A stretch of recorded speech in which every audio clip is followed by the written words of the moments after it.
Hi everyone, welcome back to my channel. Ngasi gi mukbang sidi parangge di saga thongba ma lejare karon khabi ga alu ga ngobam lejare hawajar mepa ma lejare papara ma jaujare to myam chaba hojara ge kuina matung dani mukbang tawise.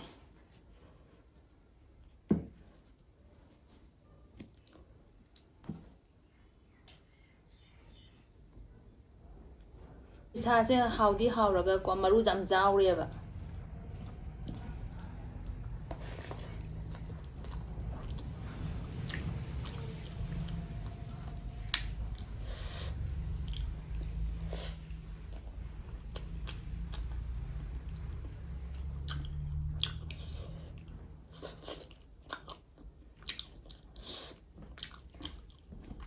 Yang sida chaba da phasana haure nga sa drajo.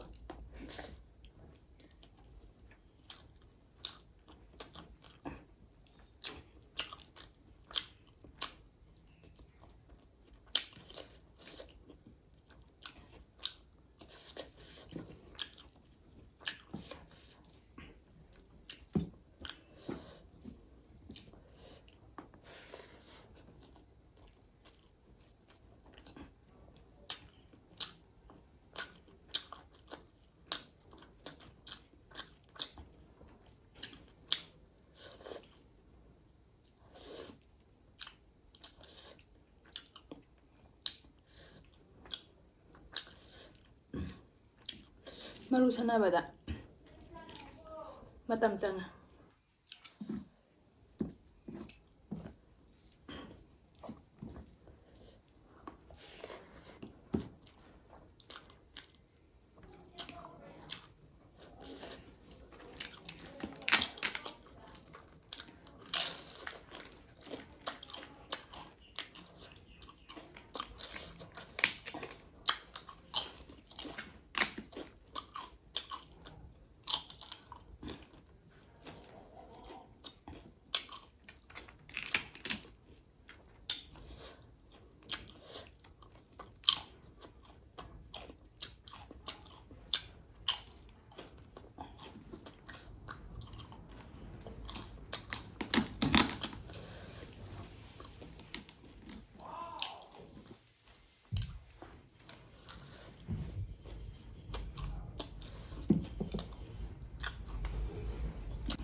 Padagomga hapa bani na fatina hawin jan manam cha padana mole panja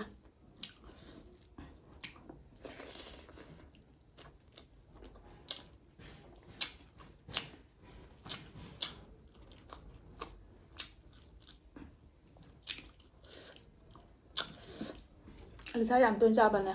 ngai ta ko masala da ban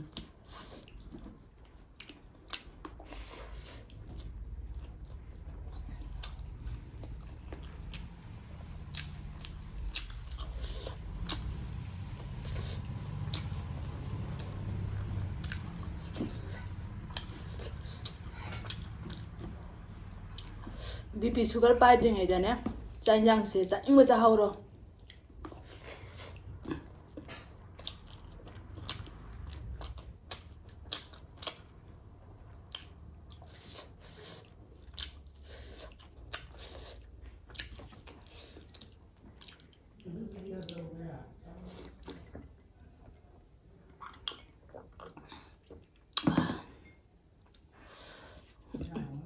padana haure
ꯀꯩꯅꯣ ꯑꯩ ꯀꯞꯄꯤꯗꯨꯕꯨ ꯄꯛꯏꯒ ꯄꯛꯇꯦꯒ ꯀꯞꯄꯗꯁꯨ ꯄꯛꯄ ꯄꯛꯇꯕ ꯂꯩꯕ꯭ꯔꯥꯅꯦ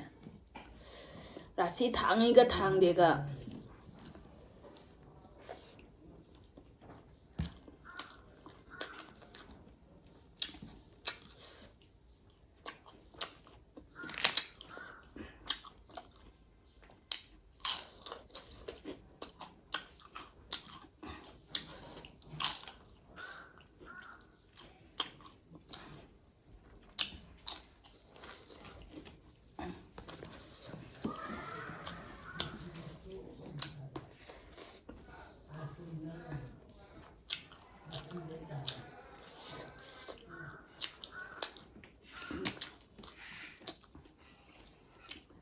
ꯏꯂꯤꯁꯥ ꯊꯣꯡꯕꯁꯦ ꯆꯥꯔꯨꯔꯗꯤꯅꯦ ꯑꯇꯣꯞꯄ ꯉꯥ ꯊꯣꯡꯕ ꯆꯥꯕꯗ ꯃꯍꯥꯎ ꯑꯃ ꯌꯥꯎꯗꯦ ꯑꯗꯨꯅ ꯏꯂꯤꯁꯥ ꯊꯣꯡꯕꯁꯦ ꯆꯥꯅꯤꯡꯗꯦ ꯑꯩꯗꯤ ꯍꯦꯛꯇ ꯁꯤ ꯆꯥꯔꯨꯕꯗꯅꯦ ꯑꯇꯣꯞꯄ ꯍꯤꯟꯖꯥꯡ ꯆꯥꯕꯗ ꯉꯥ ꯊꯣꯡꯕ ꯆꯥꯕꯗ ꯃꯍꯥꯎ ꯑꯃ ꯂꯩꯇꯦ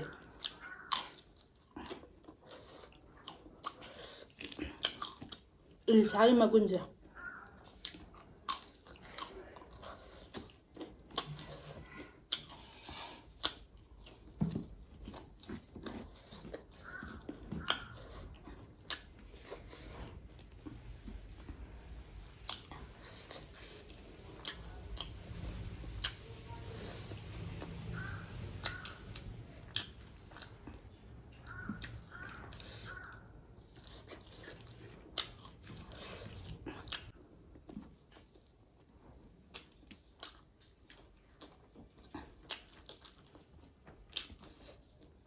ꯉꯁꯤ ꯀꯥꯔꯣꯠ ꯑꯈꯥꯕꯤꯁꯦ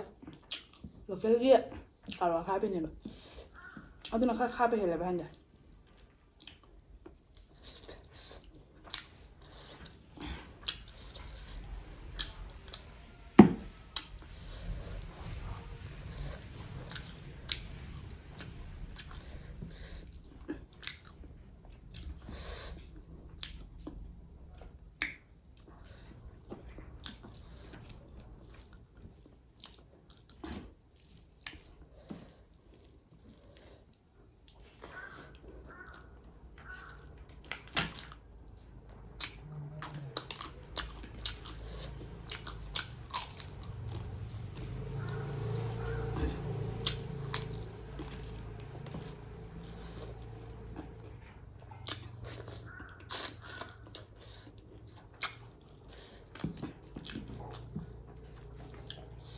ꯃꯅꯥ ꯍꯤꯟꯖꯥꯡ ꯈꯛꯇꯪ ꯄꯨꯔꯛꯑꯣ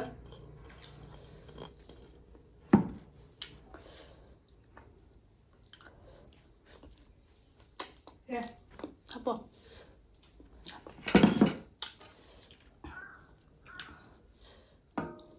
ꯌꯥꯔꯦ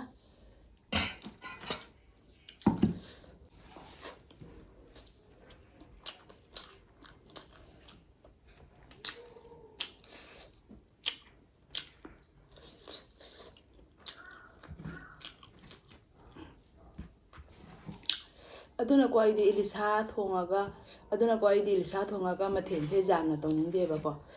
ꯍꯥꯏꯗꯤ ꯆꯥꯅꯤꯡꯗꯦꯕ ꯀꯩꯅꯣ ꯇꯧꯕꯅ ꯍꯥꯎꯋꯦꯕ ꯃꯥ ꯉꯥꯛꯇ ꯆꯥꯕꯅꯕꯨ ꯍꯦꯟꯅ ꯍꯥꯎꯔꯦ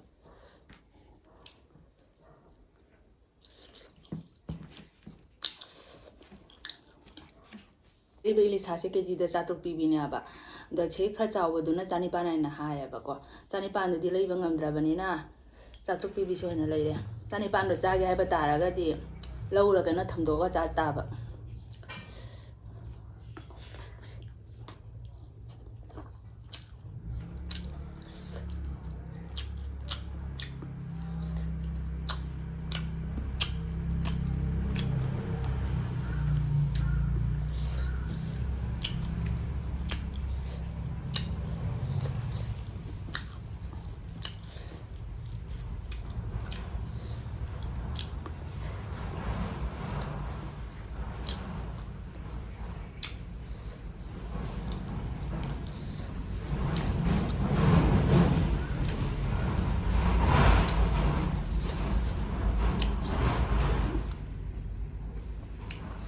ꯊꯣꯡ ꯂꯣꯏꯔꯛꯄꯗ ꯒꯥꯔꯤ ꯃꯈꯣꯟꯁꯤꯅꯕ ꯂꯩꯖꯔꯣꯏꯗꯧꯔꯦ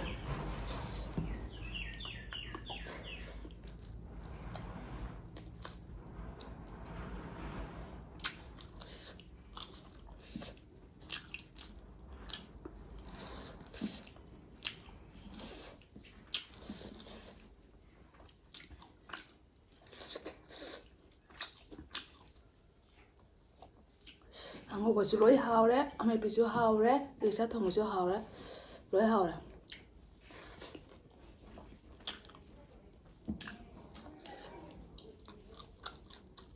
ꯑꯗꯨ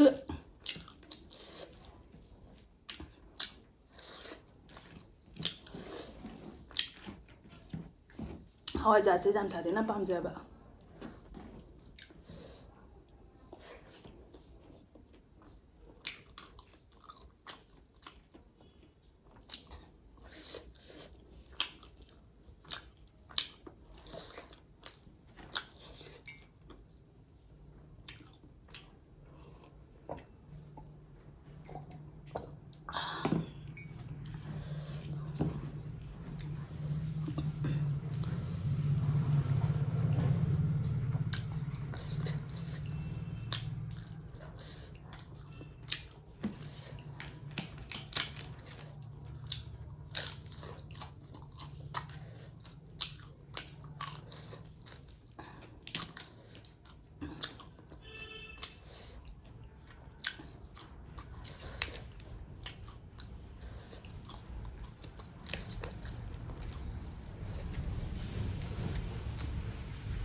ꯈꯔ ꯏꯪꯁꯤꯜꯂꯒꯗꯤ ꯑꯃꯨꯛ ꯏꯂꯤꯁꯥꯁꯦ ꯍꯥꯎꯔꯣꯏꯕ ꯑꯗꯣ ꯏꯆꯤꯟ ꯏꯅꯥꯎ ꯃꯌꯥꯝ ꯏꯂꯤꯁꯥ ꯊꯣꯡꯕꯁꯦꯀꯣ ꯅꯤꯡꯊꯝꯊꯥ ꯆꯪꯉꯒꯗꯤ ꯍꯥꯎꯇꯦꯕ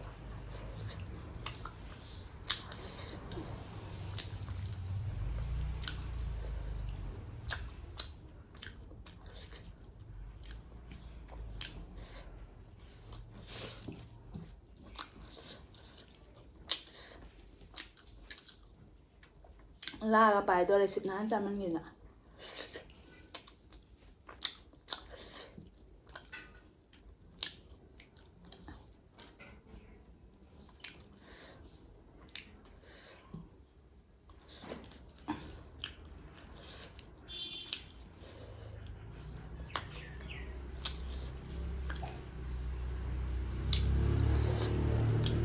ꯐꯖꯅ ꯍꯥꯎꯔꯝꯃꯤ ꯏꯂꯤꯁꯥꯁꯦꯕꯣ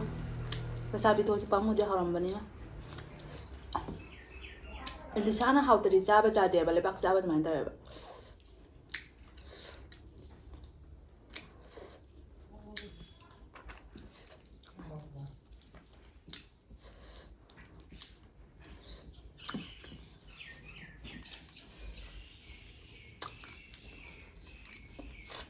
ꯚꯤꯗꯤꯑꯣꯁꯦ ꯁ꯭ꯋꯥꯏꯁꯤꯒ ꯂꯣꯏꯁꯤꯟꯖꯔꯒꯦ ꯅꯧꯅ ꯌꯦꯡꯕ ꯏꯆꯤꯟ ꯏꯅꯥꯎ ꯑꯣꯏꯕ ꯇꯥꯔꯒꯅ ꯂꯥꯏꯛ ꯁꯤꯌꯔ ꯁꯕꯁꯀ꯭ꯔꯥꯏꯕ ꯇꯧꯁꯟꯕꯤꯔꯝꯃꯣ ꯉꯁꯤꯒꯤꯗꯤ ꯕꯥꯏ ꯕꯥꯏ